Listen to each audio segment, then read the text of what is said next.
কি বন্ধুরা, চুল উঠে উঠে তোমারও কি মাথার সামনে এটা ঠিক এরকমভাবেই ফাঁকা হয়ে গেছে? তাহলে রাতে ঘুমানোর আগে শুধুমাত্র এই জিনিসটা নিয়ে চুলের গোড়ায় লাগিয়ে নাও আর নিজেই রেজাল্ট দেখো। তার জন্য দেখো আমি এখানে নিয়ে নিলাম এক মুঠো মেথি দানা আর 1 থেকে 1.5 চামচ মতো আমলকি পাউডার। এবার পরিমাণ মতো জল এখানে দিয়ে দেবে, মোটামুটি 1 গ্লাস দিলেই হবে।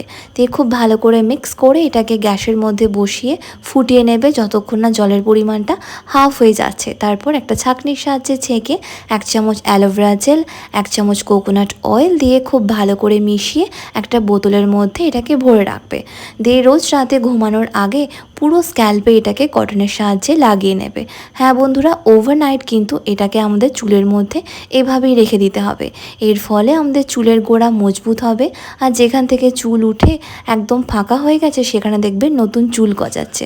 পরের দিন সকালে কিন্তু অবশ্যই শ্যাম্পু করে নেবে।